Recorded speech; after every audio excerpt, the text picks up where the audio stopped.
अस्सलाम वालेकुम दोस्तों, welcome to my channel how it started. उम्मीद करता हूँ आप सब खैरियत से होंगे। तो दोस्तों, आज की इस वीडियो में हम बात करने जा रहे हैं ज़िला खानेवाल के एक इलाके सीताकंड की। आज की इस वीडियो में मैं आपको बताऊंगा कि हमें क्यों सीताकंड के मुतालिक बात करनी चाहिए और हम उसको आज की वीडियो का टॉपिक क्यों बना रहे हैं। इन तमाम सवालों के जवाब दूंगा मैं आपको आज की इस वीडियो में। वीडियो शुरू करने से पहले हमारे चैनल को सब्सक्राइब कर लीजिए और बेल आइकन को प्रेस कर लीजिए, इसलिए कि तमाम नोटिफिकेशंस आपको मिलते रहें। तो बढ़ते हैं बिना किसी देर की अपनी वीडियो की तरफ।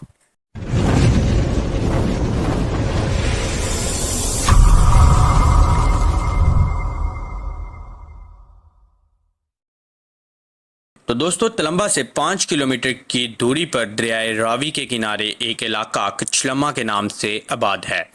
कहते हैं यहाँ बैसाखी का बहुत बड़ा मेला हुआ करता था, जो क़याम पाकिस्तान के बाद भी जारी रहा, लेकिन फिर ख़त्म हो गया।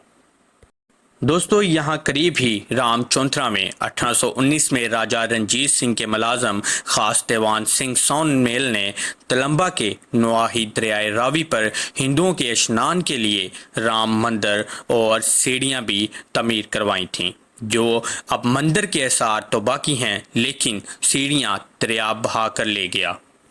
दोस्तों, हिंदू किताबों के मुताबिक जब राम और सीता को देश से निकाल दिया गया तो वो रावी किनारे इस जगह पर रहे। यहाँ हिंदुओं ने एक छोटा यादगारी मंदिर भी तमीर किया था, जिसके आसार आप तस्वीर में देख सकते हैं। इसकी दीवारों पे सीताराम की तस्वीर भी बनाई गई और ये जगह सीताकंड के नाम से मशहूर हुई। यहाँ दरियाए रावी कदरे सीधा है, जिसकी सीधी लंबाई 10 मील तक है।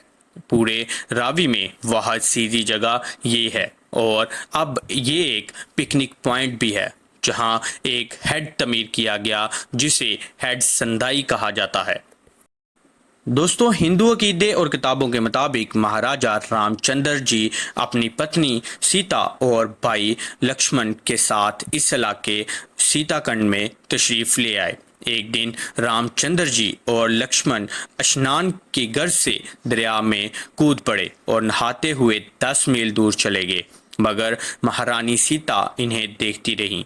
ये भी पीछे मुड़कर रानी को देख लेते थे। रामचंद्र जी जब इस मुकाम पर पहुंचे जहां अब राम चौंतरा है, तो दरिया से निकलकर एक ऊंचे मुकाम पर अपनी इबादत करने लग गए। जब रामचंद्र जी दरिया में स्नान करते हुए दूर निकल गए तो अचानक उन्हें सीता जी का ख्याल आया। उन्होंने खड़े होकर देखा तो दरमियान से दरिया सीधा हो गया। हजारों साल से यही सूरत चल रही है। दरिया ने कभी इन दो मुकामात के दरमियान अपना रास्ता नहीं बदला।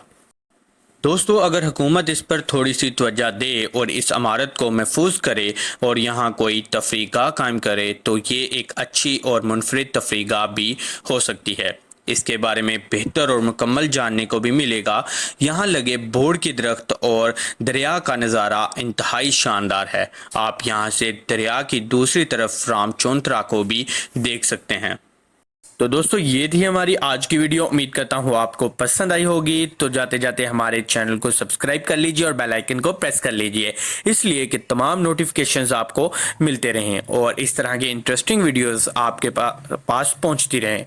तो दोस्तों, मिलते हैं हम अपनी अगली वीडियो में। अपना ख्याल रखिएगा। अल्लाह हाफिज़।